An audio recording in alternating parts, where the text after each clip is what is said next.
ratu pomoke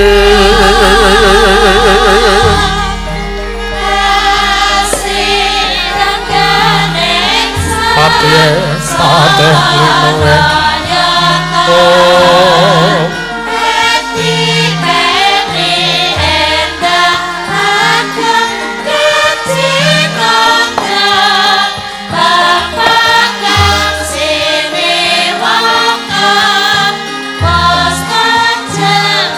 Yoko Yasmaraja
Samar pamoring sukma sinaksmaya winahing asape sinimpen telenging alpu pambukaning warana taren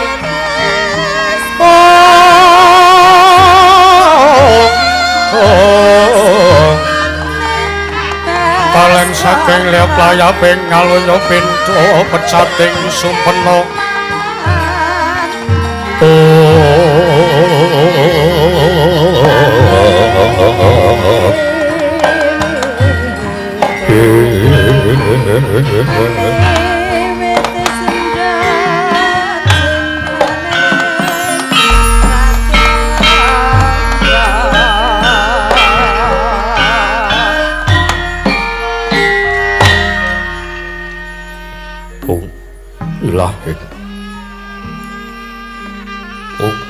Wilahing awit Namastu Purama Sidhem. Awit kena Mastu Purama Sidhem silap mrinjiwang jagat karono sirang tondo kawisisaning bisana sono sinamung nanging mlebes tumakya stantun lampahing Buddha jinandra tutra katela tetula tulat amring Raden Parabdya winisuda para ingkang dinama Dama pinartita ming lalata mangya tekap usananing Gupita tawung renggeng perlambang matumpa-tumpa marma panggung panggeng panggunggung sang purwaning kata Sedebyar dumadining wayang purwa purwakaning kandha narik nuting basa dongeng kuna ngemu surasa yen narasaya karaos mula jari rohang rasa wani wruhing diri rasa mangsa lur ngrumangsani pindhane kaya jalma ingkang ila kaca jarweh awis renaku cang carita lebet wis kagelaran jroning pakliran yaiku Jatra Mrisani pagelaran inggih Purwa Surya Candra Ndaru miwang Kartika wis kunurba dhateng kawasa sahari aratri angidri bawana pawateking duksina gilur kemandi temat dadi petanganing dina sasi warsi windu kang sarta abad tetung lantang karta mangkarta yusini ramen buntaya jalmating krembya dada padhang kutu-kutu alangkat tuga burung nurung nyewang buruntaya dada benanan tanpa wicalan padhang terawangan sinari sanggiwang jagat tuk mungup-mungup mungging kalinganmu kerabang mernganga lamun gagsaya dilat-dilato bumi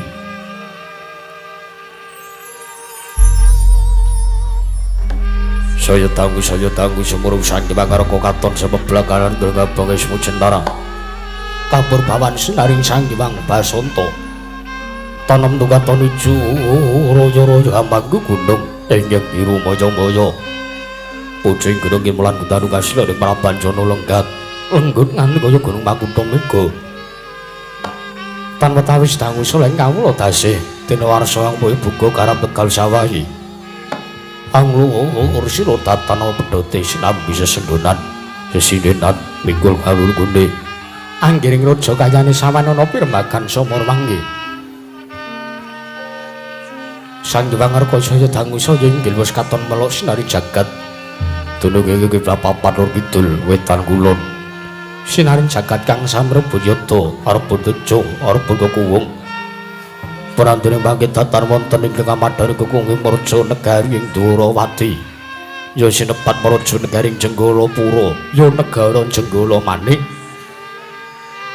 ya negari ing Dwaraka apancara kinarya pambukaning kandha sakarandang sendang ning tirtane ilune pinara para ingkang tinampi wadhu binendung-bendung kinarya ngeling sawa miwah pategalaning Sang Narakisma mokal pangling tatane bawasan datatung misaceng kangkang sela sadaya tinandura kang ora kabi pandya Bathari Sragana pasabinan nyaya ora pisare kang pinangga pratiwi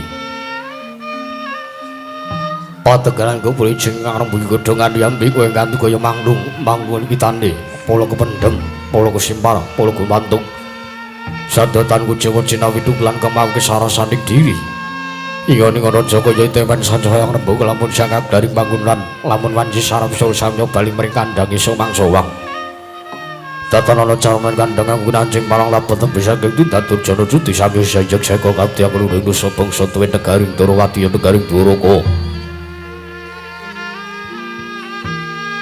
ana kang imbanging gunung anggung rusan lestari mentung-urun tratu merah sadya dadi garuk-garuk kaning lingkungan langkung-langkung lamun tinaliti sampun samya samet ing sesanggeman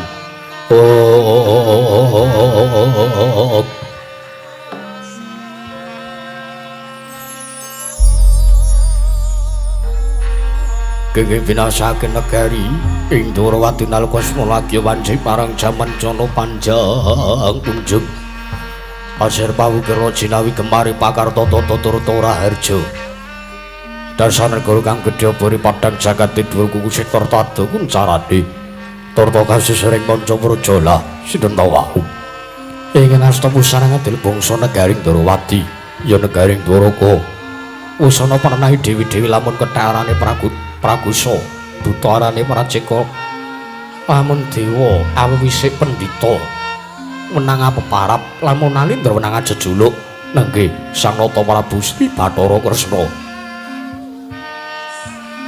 Nalindra pembanguning bumi kanggo jejegaken kautaman wisaji golonganing madaring Damparjana. Datan mantra-mantra sipatung Bathara Yaya diwaning katentreman lan diwaning kabagyan Sang Hyang Bathara Wisnu ya Sang Hyang Bathara Sumananggi Jawanta. Binaya bayang sanjane para apsara-apsari kawis ngal manggo tanggung Jaka maloro-loro Yaya Rembing Samudring Daratan banyak dalang harta walika sawanggaling Mas Kacu kang sarwa retna.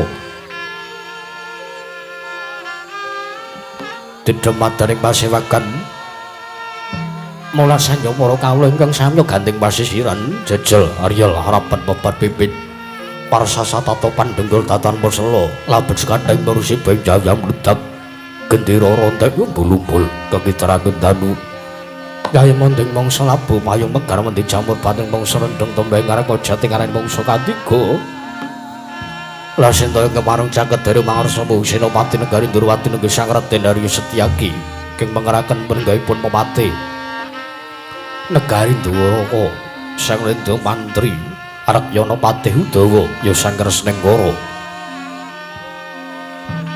Prantini mangke katingal didom jinemat dari pasewakan Negari Jenggalapura nadyan gedhan tatar ingkang obah sampira datar wonten ingkang lumampah kapiarsa mung swaraning Pradangga yang bangling Maranggana Sigra murwani pangandikan dadi tidhem tintrim Wardaya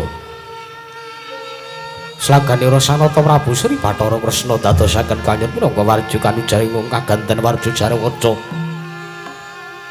Inangadra ngabangi dadra manjing dasaring pertala nalika semanten dupi nampi rawuhipun kadangira Nalindring Mandura Sang Nata Prabu Baladewa ya Sang Balarama ya Sang Kakrasana Pradhi tidhem sinemat dari pasewakan dadosaken kemangguli wijine pandika Sang Prabu Sri Bathara Kresna inggih dereng kawedharing lisan Arsa Sang Nata Prabu Baladewa tanggaping Gadyarsa mabuka sisilastawa ngengenaken sabda pandinganipun Sang Nata Prabu Sri Bathara Kresna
rasa kepawono pengranu tresing asamira dene kanyut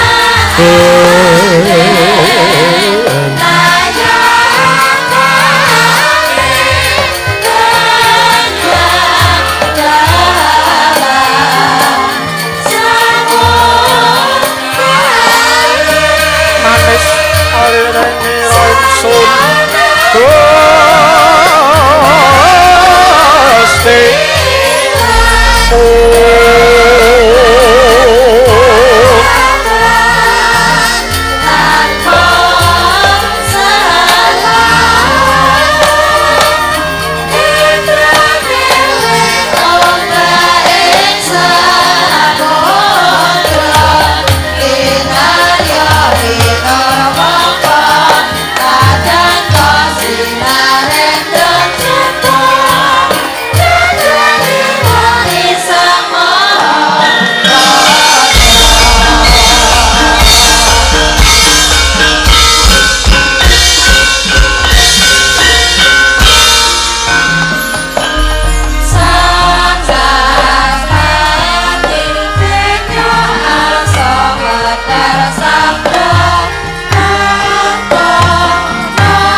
Sritinon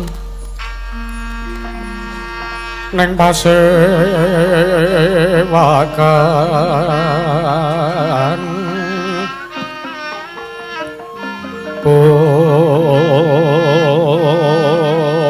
busana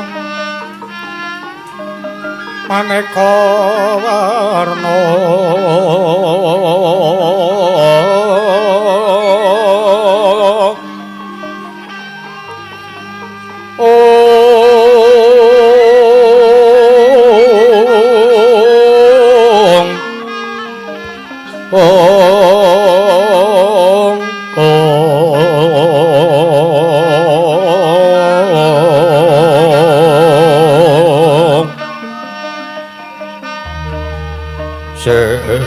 Sepa puspiteng udana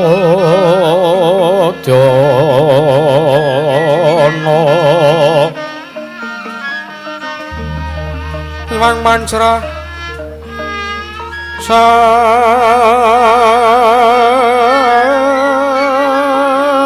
sarwarukma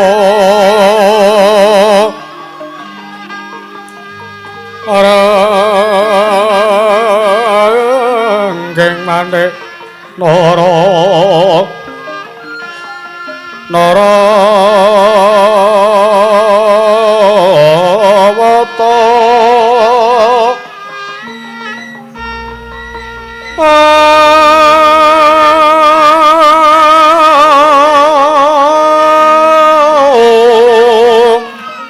ana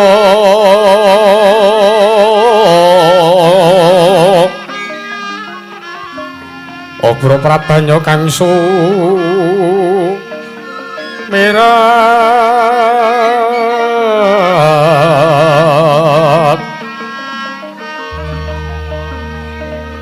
kenyaring deksa leliwaran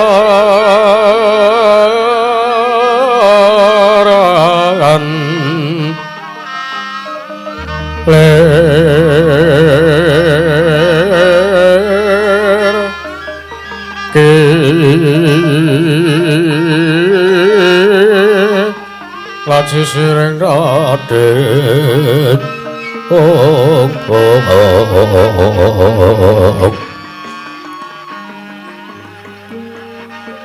wimbo kekanto amrek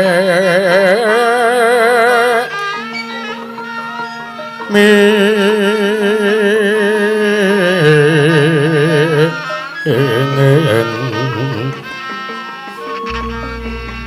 Katya ping maruta Katya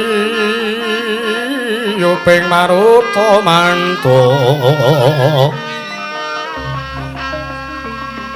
separan kang mangambar kongas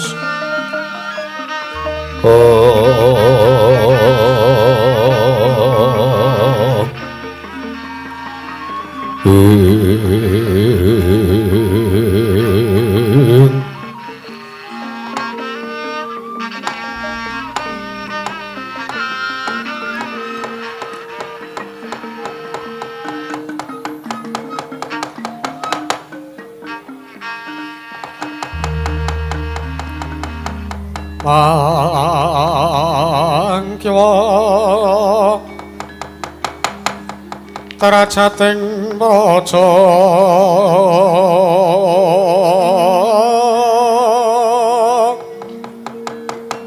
kawaryan wasanya rori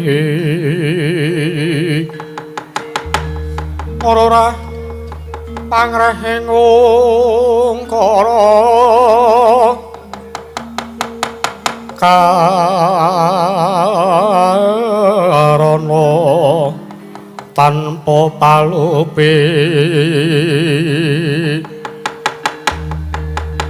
ati lara silastuti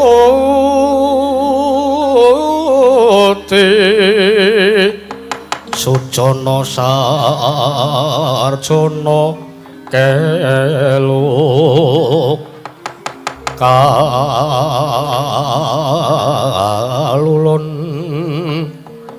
kala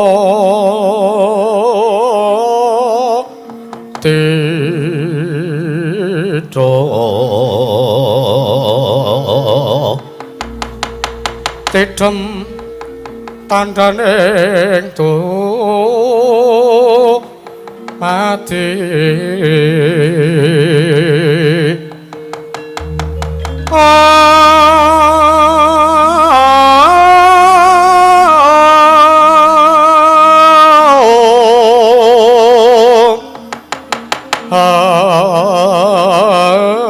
antayeng rat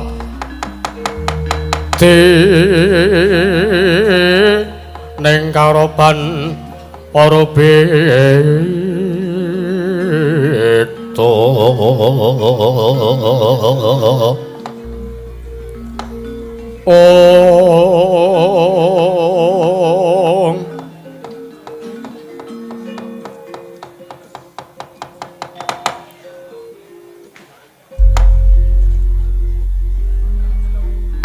Niwang Sukmana mangadili nuwe ana sasmintan ingsun jagat wasisaning Bathara wong bawana langgeng sinunggi datan abot ora mengko dhisik Kakang Patih Udawa Kakang Patih Kresnengkara ndadekake kaget mekenira Kakang Patih Udawa dene jeneng manira ingsun wijana ngarsaning manira Kakang Patih Udawa baunut-unut inggih diwaji semban kula pengayoman kula nring Madyapada parating delahan Gusti kula Sang Nata Kanjeng Sinuwun Prabu Sri Bathara Kresna.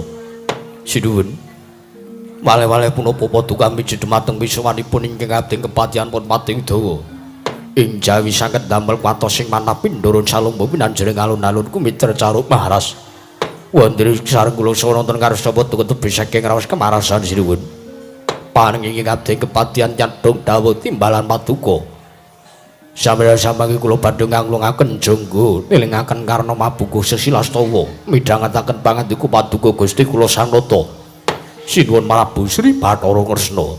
Nunuk niki marmane Kakang Patih Udawa ndak pijana ngarsaning manira minangka dadi badal wakil ingsun marata diagi pranata tata rakiting kamrajan negara ing Dwara katurna marang panjenenganing sun aja nganti ana ingkang karempin Kakang Patih Udawa menawi paduka ndanggo bab tata rakite kaprajan negari Dwaraka tartemtu sadotan badhe nguci wandi sinuwun para kawula samya sayeng saeka kabdi akari luhur nusa bangsa negari Dwaraka mandhapipun dhumateng saking para prajurit ingkang boten kendhat nyetan saking ladin olah kridaning perang sawanci-wanci praja paduka katempuh parang muka tartentu mboten badhe anggep kuncawa duka Gusti kula sanata mekaten menggaturipun kengabdi kepatihan rembuga sawerna putung semangga kabandhemna nun ya Kakang Pati Udawa gawe bombong sartane marem tiasing sun teka jangkep kang dadi aturira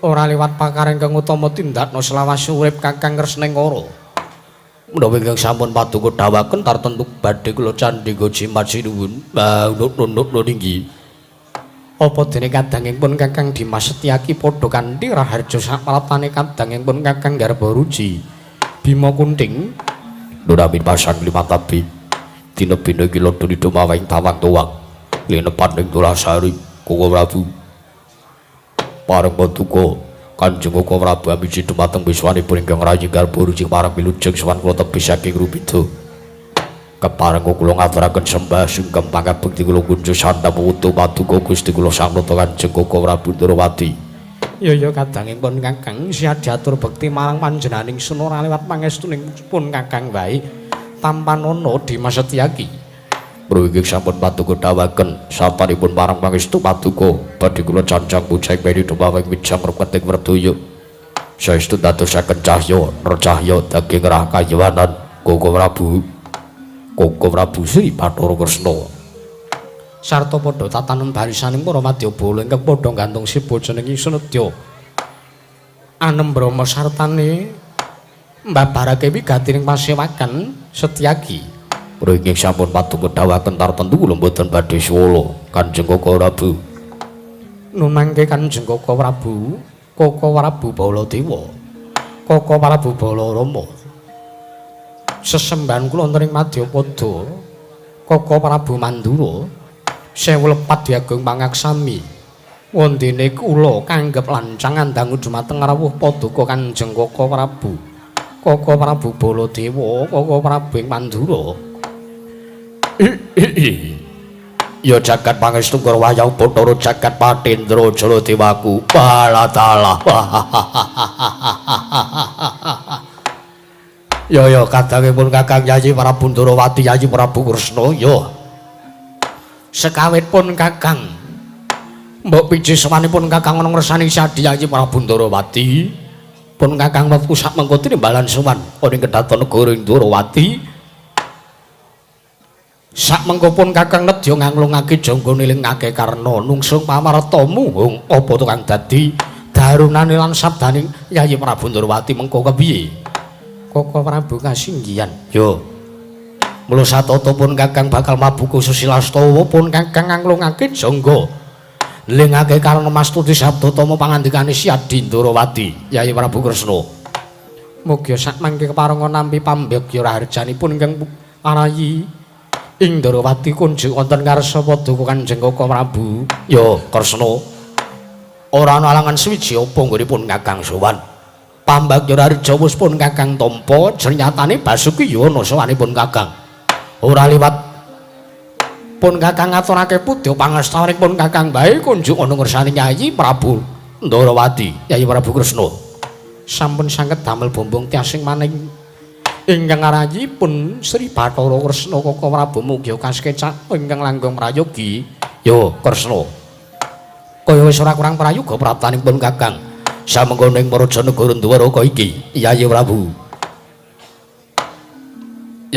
Kresna kula wonten timbalan pun Kakang iki tinemu wong tuwa pun Kakang iki tinemu werda Yayi Prabu Ndrawati inggih minangka kadang tarunane pun Kakang mulanane pun Kakang prapta ana ing Praja Negara Ndrawati iki yen to ora saka panjaluk sartane dawuh Yayi Prabu Ndrawati tak kira pun Kakang sengara wani ngadhep ana ngersani Yayi Prabu Kresna mula ing sak mengko aja nganti gawe bingung merga ngantaranipun Kakang sowan ana ngersaning si Adi iki ibarate kaya jengleng serendeng gumun setaun ing atase pun Kakang wis sawetara wektu lungguh ana ing Kedaton Negara Ndrawati durung ana wedharing sabda pangandika saka ngarsane Yayi Prabu Kresna muhung apa to kang dadi wigatine kula kang saka kuwi Kresna gandeng pun Kakang wis sak tata satemene tak kira si Adi wis satata samanten gati saweging diri samengko bakal miwiti wedharing pasewakan. Para Todyagi pun Kakang bakal nilingake karna sartane pun Kakang bakal nganglungake jangga. Mung apa to kang dadi wigatine? Yen telu malewadi tumraping para kadang sentana sartane kawula ning Praja Negara Ndrawati ayo tak kandhi manjing ing trenging kedaton apan catur netra lan pun Kakang Mandura. Yayi Prabu. Koko Prabu sewu-sewu lepat aturipun ingkang arayi samangke aturi paring sesamudra wangkang sami. Jernyatanipun menapa ingkang badhe kula aturaken, kula kinten boten namung ngembet dumateng kawontenan Kaparajan Negari Ndrawati Ngendraprasta menapa dene Mandura. Kenging punapa ingkang rayi matur ingkang kados mekaten, jernyatanipun ingkang rayipun Sri Bathara Kresna kaliyan pun para Pandhawa gidatan kantun paduka Kanjeng Koko Prabu. Menika dados telu-teluning atunggal ingkang datan sagedipun pisahaken. Jernyatanipun nalikanipun para kadang kula para Pandhawa ngendika saklimah tindak sak pecak mboten kantun tansah tetarosan dumateng ngarsanipun ingkang rayipun nata Ndrawati. Pramila sakmangke Koko Prabu menapa ingkang badhe kula aturaken sampun ngantos damel kuciwaning manah paduka Kanjeng Koko Prabu. Ya jagat pangestungkara Kresna kula wonten timbalan. Aja nganti rasa tidha-tidha saka sajroning atine Si Adi. Sartane aja duweni rasa ewa, sartane jigo yen to iki mengko bakal ngembet marang kahanan Praja Negara ing Mandura. Pun Kakang lahir lan batin ora bakal duweni rasa sengit, pun Kakang lahir lan batin ora duweni rasa memungsuhan. Jernyatanane menungso larane ngalam padang iki kinan nglakoni gesang ingkang sakmarwan sartane kudu nglakoni urip ingkang adil lan uga kudu ngedohi marang tumindak angkara budi nista sartane watak candala. Mula kang saka kuwi Kresna paringa dawuh ngendika pun Kakang tak midhanget Yayi. Inggih Koko Prabu. Piye Kresna? Tigang candra kapengkera ingkang rayipun Sri Bathara Kresna menika nampi piswanipun Atmaja Kuling Tanjung Anom inggih anak kula pun Abimanyu inggih punangka wijaya. Arikala semanten tigang candra kapengkera Abimanyu saha wonten ing datulipun Praja Negari ing Ndrawati kamangka nganti dhateng garwanipun inggih menika pun anak kula pun Siti Sendari. Sing rembag anggenipun Abimanyu saha wonten Praja Negari Ndrawati menika piyambakipun matur bilih boten dangu malih badhe miwiti anggenipun bangun kasatran ing Tanjung Anom Koko Prabu.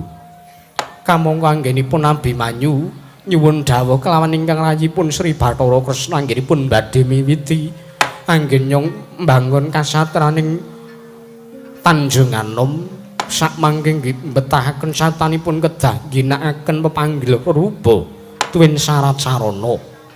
Inggih menika ingkang sepisan Abimanyu keduga saged anggayuh wujudipun kanugrahaning dewa ingkang namipun Wahyu Eka Jati. Ingkang angka kalih anggenipun Abimanyu badhe mbangun kasatring Tanjung Anom menika kedah ginakaken syarat sarana paseksen tuwin syarat sarana daya dayaning wujuding mustaka jamus yang jimat kalimasada. Lajeng ingkang angka 3 Abimanyu mbetahaken syarat sarana ingkang nami pusaka Ndrawati ingkang aran Kembang Wijaya Kusuma.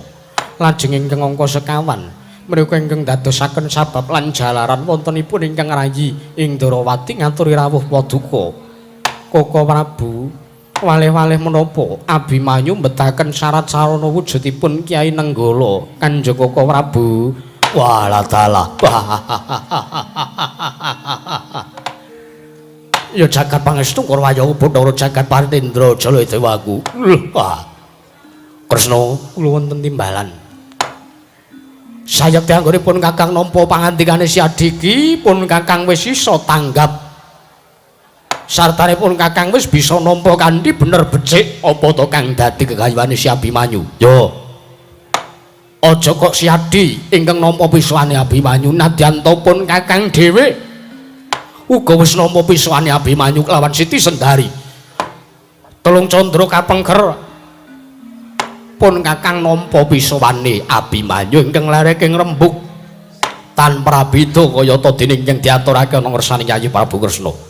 Mula besok apa bakal digelak wancine dikeke mangsane Kresna gandeng gegayuhane Abimanyu kuwi luhur. Gegayuhane Abimanyu kuwi mulya sartane adoh saka penggawe cidra. Mula kang saka kuwi ayo pun kakang nayuk yani lan pun kakang mengestoni uga nyarujuki marang lekase si Abimanyu kuwi bakal miwiti mbangun kesatriyaning Tanjung Anom. Inggih Koko Prabu. Ya. Kurang luhur kepiye coba gayuhane Abimanyu?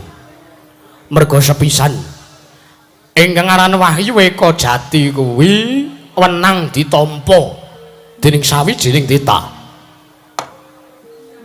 Nunggak semi saka jenenge Wahyu wis ngarani ya ingkang aran kanugrahan. Eka kuwi teges sawiji, Jati kuwi ya wis ngarani teges ingkang keduga kuwat nampa wujuding Wahyu Eka Jati. Ndak rasa pun kakang rasa ora kejaba mung anak Atmajakuing Tanjung Anom ya kuwi si Abimanyu. Inggih Koko Prabu. Iya.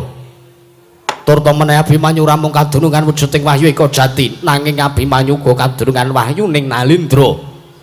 Uga kadunungan wahyu maning rat ya wahyu Kanalindran. Teges yen Atmajakuing Tanjung Anom wis kadunungan kanugrahan kaya mangkono, besok sak kedhak turune Abimanyu bakal pinardawa kamulyane. Sartane bakal antuk nugrahaning dewa. Lan Abimanyu kudu bisa madeg Nalindra senajan to bisa sak kedhak turune Atmajakuing Tanjung Anom. Kuwi ingkang sepisan. Ping pindhone Kresna wujuding mustaka Jamus Nyang Jimat Kalimasada kuwi isine ana 5 perkara ingkang dadi gegebenganing para Pandhawa. 5 perkara ingkang dadi gegebenganing para Pandhawa kuwi ora bisa uwal sartane ora bisa mrucut saka kudangan. Jenyatane ora mung Pandhawa ingkang gunakake dayaning mustaka Jamus Nyang Jimat Kalimasada, nanging para kawruh negara Ngamarta uga gunakake dayang wujuding pustaka. Mula kang saka kuwi surasaning pustaka Jamus Nyang Jimat Kalimasada yen to diwaca disurasa kanthi bener becik kanthi weninging cipta melenging karsa tartemtu bakal bisa gawe daya dayaning kahanan praja negara Ngamarta. Aja kok mung negara utawa kesatriyaning Tanjung Anom, nadyan sak negara Ngamarta tak kira sak Nuswa Jawa bakal bisa tentrem yen to pustaka Jamus Nyang Jimat Kalimasada diwaca disurasa kanthi bener becik. Inggih, aja dipadhake kaya nek maca komik. Pustaka Jamus Nyang Jimat Kalimasada kuwi dudu pusaka baen-baen. Surasaning pustaka kuwi yen to ngasih kleru anggone duweni niat nalikane bakal nyurasa bakal maca isining pustaka Jamus Nyang Jimat Kalimasada, oh lah bakal kesuruhaning dalan ingkang ora prayoga uripe. Inggih. Banjur ingkang angka 3 Kembang Wijaya Kusuma. Kembang wis ngarani Wijaya teges mulya, Kusuma teges Abimanyu kuwi yen to iki mengko nganti kasembatan nggone mbangun kasatriyaning Tanjung Anom bakal pinardawa kamulyan ingkang sepisan. Ping pindhone sak kedhak turune Abimanyu tak kira bakal dadi kusumaning bangsa. Inggih Koko Prabu kuwi ingkang angka 3. Inggih. Banjur ingkang angka 4 ya ingkang pungkasan. Abimanyu mbutuhake syarat sarana pusakanipun kakang ya pusaka kadewatan negara Madura ingkang aran Kyai Nenggala. Kyai Nenggala kuwi pusaka pamuning Satru Sekti tamake Gunung Jugruk Segara Asat. Aku ngerti kena apa Abimanyu nggunakake syarat sarana wujuding Kyai Nenggala. Merga anggone Abimanyu bakal miwiti mbangun kesatriyan Tanjung Anom kuwi merga nalika semono Abimanyu matur ngersanipun kakang. Yen to kesatriyan Tanjung Anom wektu sak mengko iki kaya-kaya wis kelangan enggok. Sartane kesatriyan Tanjung Anom kaya-kaya wis koncatan pamor. Jernyatane kaya-kaya wis ilang kamanungsan lan kadilane kabecikane wis muspra sartane wis murca ora mapan ana ing kesatriyan Tanjung Anom.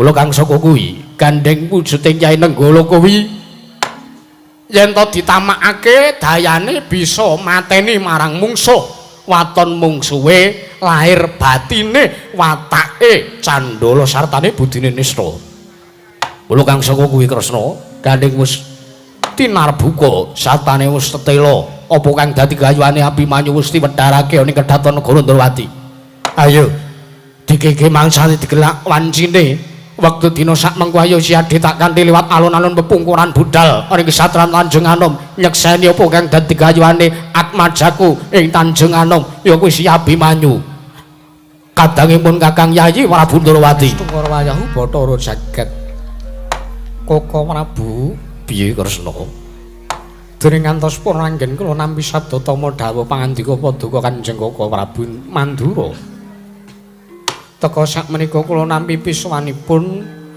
mboten manglinging mandulu menika sawanipun Kakang Semar Badranaya ing Karang Kadempel Koko Prabu walah dalah Ponokawan ki sore-sore kok metu ki karepe piye yen to lumrahe Semar Gareng Petruk Bagong kuwi metune mengko jam 2 nek wancine wis gara-gara nggih lah iki kok jam 11 urung ana Kresna lah kok Kakang Semar wis prapta ning negara Ndrawati apa kira-kira iki sing ngejop ndagel Setyaki ngono apa piye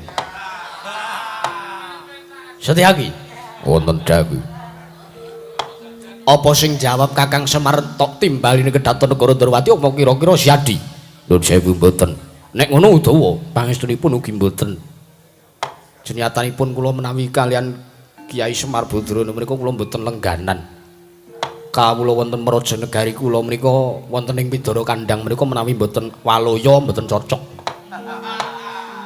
pramila dagelanipun dalu niki Semar ning waloya ngono Kakang Udawa bayi lha monggo dipun dangu ewa semanten Koko Prabu Kakang Semar menika ugi dados abdi kinasih para Pandhawa Kakang Semar ugi sekedhik kathah ugi tau tate momong dhumateng jasatipun ing rayipun Nata Ndrawati ya mula saking menika kula nyuni dipalilah sak mangke kaskecakna lenggah paduka Kanjeng Koko Prabu kula badhe dangu dhumateng sawanipun Kakang Semar Koko Prabu ya Prabawasesa tak pasrahke kunjun ngersaning Siadi jernyataan Yayi Prabu Kresna ingkang duweni wewenang jenenge para marang kanan Praja Negara Ndrawati. Monggo Yayi, monggo. Ora mengko dhisik Kakang Semar Badranaya ya Kakang Nayantaka. Sakwise aso kang dadi napas asat kang dadi riwe padha kanthi slamet sartane raharja sawanipun Kakang Semar Badranaya ana ing Praja Negara Ndrawati Kakang.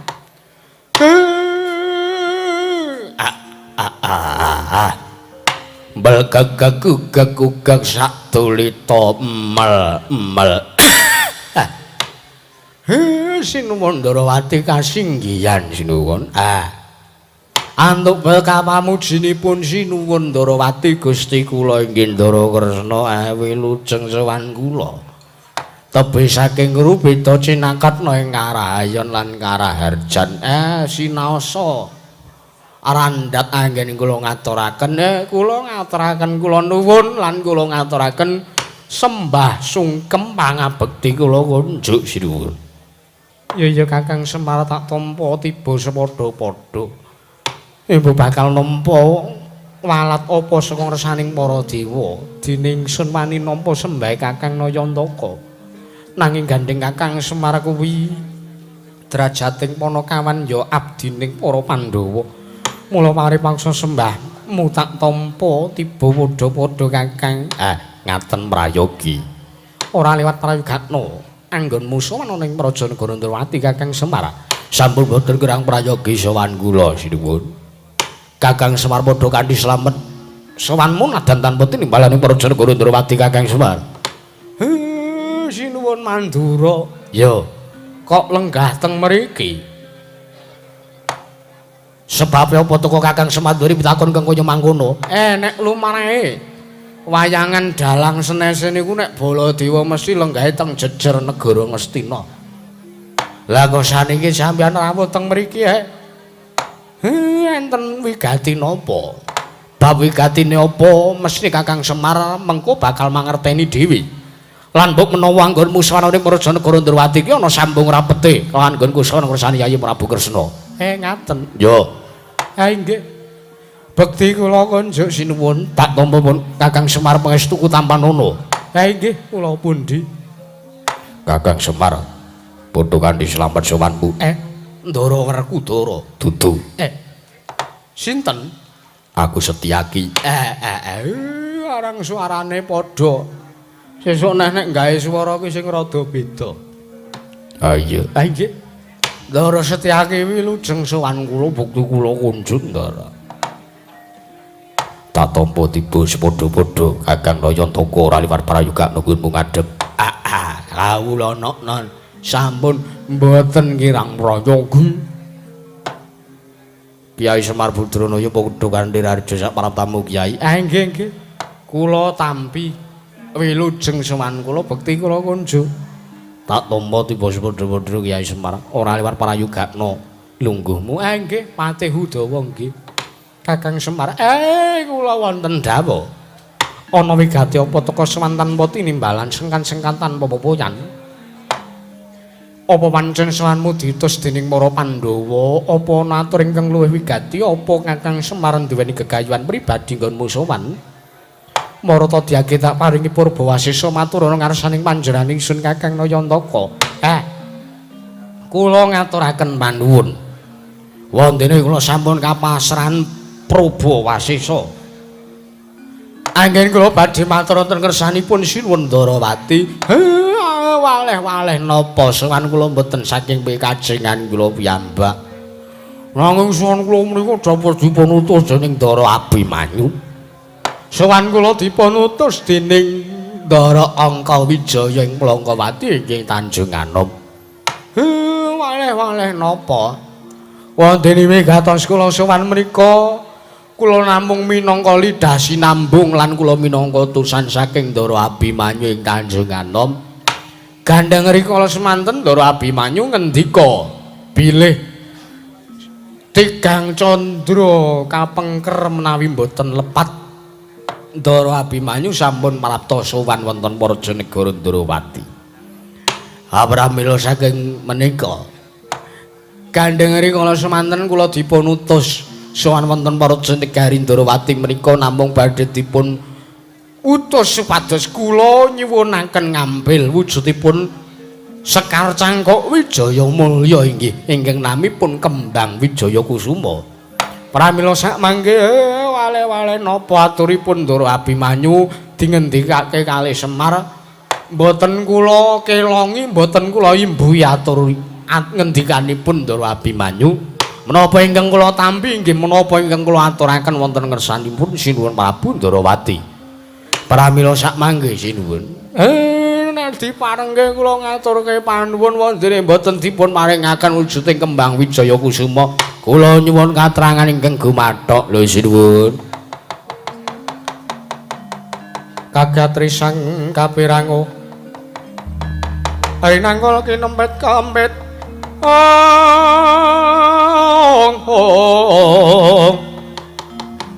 Dosang repnaning Bawanaya Keta kang walangati.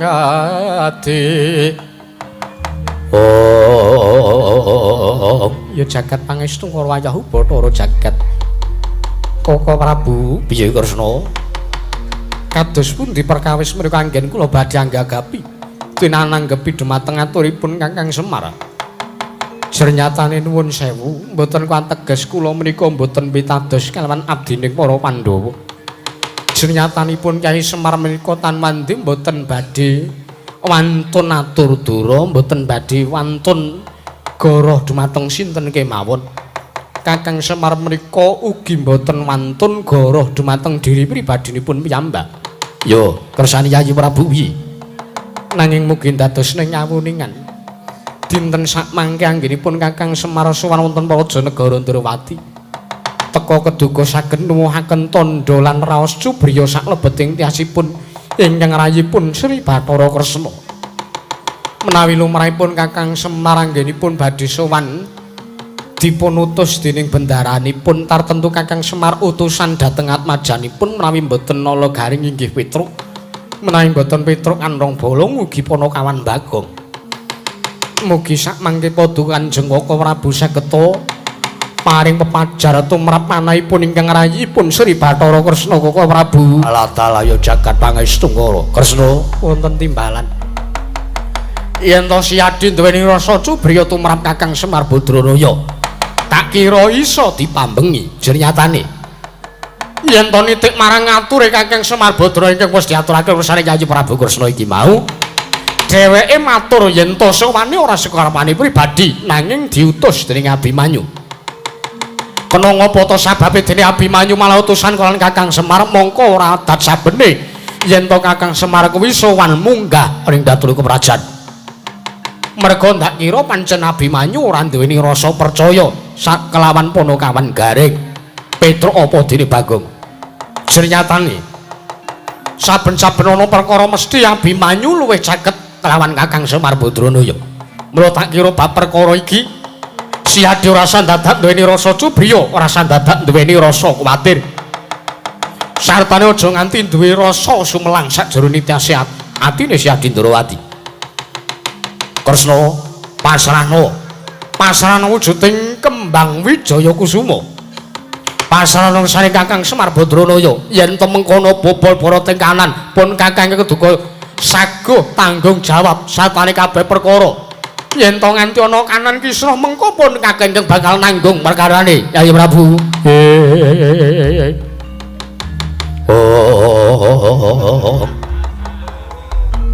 ya jagat pangestu para wayahu Bathara jagat sumemplong ana sing manahipun ingkang rayipun Sri Bathara Kresna Koko Prabu ya kending sampun tetira menapa ingkang sampun padha kadhawaken menawi ngantos sak mangke wonten bobol boroting kawontenan ingkang rayi mboten badhe cawe-cawe ya ora samelu cawe-cawe mengko pun Kakang tak cawe-cawe dhewe ora sandadak dicawe-caweni pun Kakang iso cawe-cawe dhewe inggih Koko Prabu gage pasrahna wujuding sekar cangkok Wijaya Kusuma kembang Wijaya Mulya ana ngersaning Kakang Semar Badranaya marata diage Kakang Semar maju bakal ndak pasrahake wujuding kembang Wijaya Kusuma matur nuwun sinuwun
dening Ndara kula sinuwun Kresna sampun keduga kestu maringaken wujuding sekar cangkok Wijaya Mulya. Tumrih sak mangke daya-daya kula nyuwun pamit. Badhe nyuwanaken wujuding kembang Wijaya Kusuma punika saripun. Nduwe ilung panjenengan Ndrawati Manyuk ati-ati Kakang Semar nggih matur nuwun.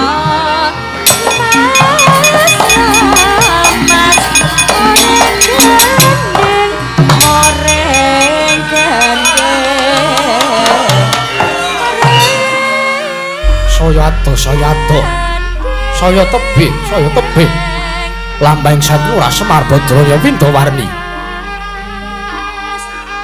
dan dulu dening nata Ndrawati Sang Prabu Sri Bathara Kresna saya dituwuhi nalindra yang pasis waskita ing ngesti saged pirsa dumateng kawontenan ingkang dereng lumadi ngertos sadereng winara nalika semanten sayekti ingkang dados wujuding Sang Hyang Semar Badranaya tansah kejawi namung wujuding Sang Nayantaka Windawarni teges wonten titah ujangkara ingkang memba wujuding Sang Nayantaka. Nalika semanten tanggaping gatiri Sang Nata Ndwarawati arsa ambatin dumateng wujuding pusaka negari Ndwara karan Kyai Senjata Cakra. Ya medal saking Kancing Gelung saking pagedungan pusaka negari Ndwarawati. Kaya nututi dumateng lampahipun Sang Hyang Semar Badra Pindawarni wae.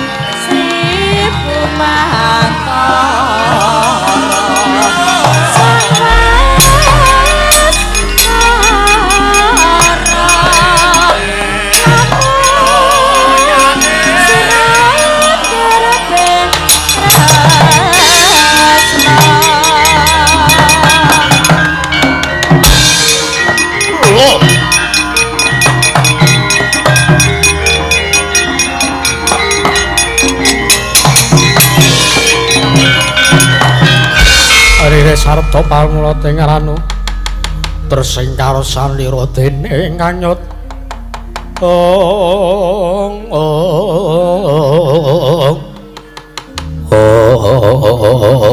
ya jagat pangestu karo Kresna wonten timbalan sapungkure Kakang Semar Badranaya nganthi sartane mundhe wujuding Sekar Cangkok Wijaya Mulya lakata kana pangari bawa ingkang tuhu gedhe nempuh marang Kedhaton Negara Ndwarawati pun Kakang nganti ndrodhok ngrasake dayane iki mau.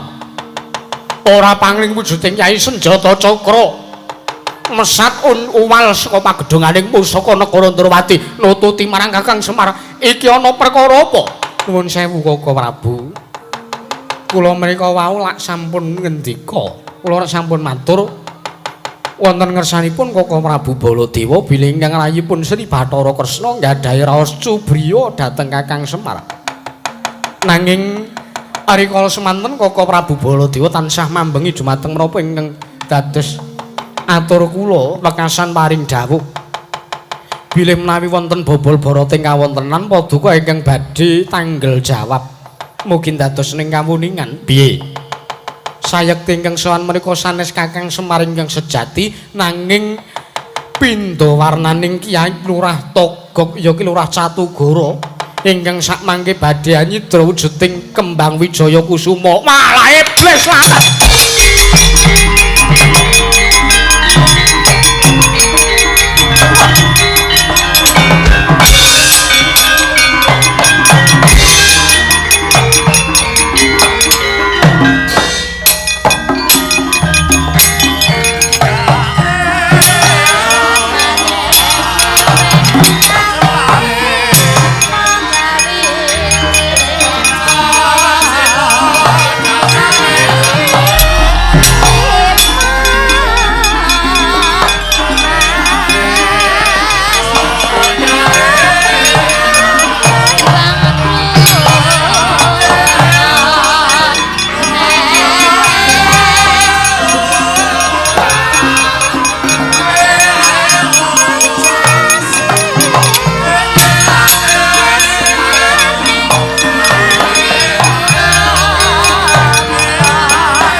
Apa to Dimas?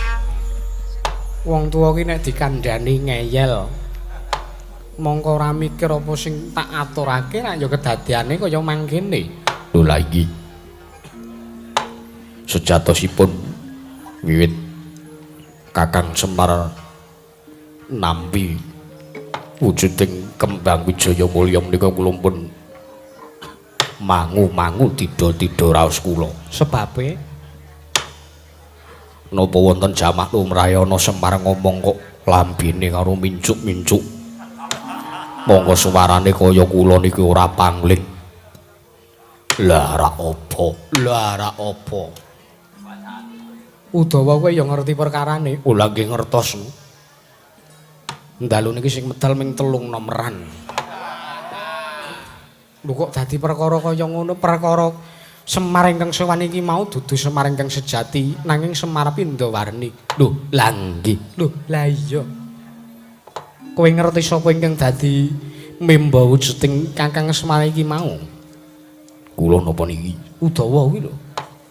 Kula inggih ngertos kemawon. Sapa? Ha iki mboten mangling nitik saking swantenipun menika kados swantenipun Dobleh Kencana. Dobleh Kencana kuwi sapa? Kakangipun Reja Tambir. Dobleh Kencana kuwi sapa? Reja Tambir kuwi sapa? Lho, abdine wong-wong sabrang nika. Dobleh Kencana niku Togok. Reja Tambir menika Bilung. Nitik saking swantene ketingalipun menika. Setyaki wonten dawuh. Mesake Kaka Prabu Mandura nadyan Taka Ngastika kaya ngapa watekane ora isa dipambengi yen to muni nesu ora ana ingkang ngeduga bisa ngendheke marang dukane Kaka Prabu. Pargipun Marata Tyaki biyantunen aja ngasih mengko temreng yudane pun Kakang bakal budal liwat alun-alun pepungkuran. Sak mengko duga bakal sawana ning Tanjung Anom. Bab perkara Kembang Wijaya Kusuma yen to pancen jujur ingkang dadi gegayiwane Abimanyu tak kira bakal bali. Setyaki kestaken dawuh. Pareng yen pamit madal wasilan. Sing ati-ati aja kaya bocah cilik. Kakang Udawa wonten timbalan. Marata Tyaki bubarno kang padha sibuh ingsun ya kundur ngedaton. Ana kestaken dawuh. Pareng kula nyuwun pamit madal wasilan sinuwun. Sing ati-ati aja kaya bocah cilik kaya wis ora ana dawuh maneh Kakang Patih Udawa. Purna gatining pananggilan. Arsa sang nata kundurang ngedaton suluk saking Damarcana kinabit gambaran gading gadharaken sakjaring para badhe panggung tanggung Joko Paloro ingkang samya kambil pacaring Prabu. Kawisnan saking Pandara tindak nyosang Sri Narana lamun Sinandra Pindha Jawata kaireng widodara widodari.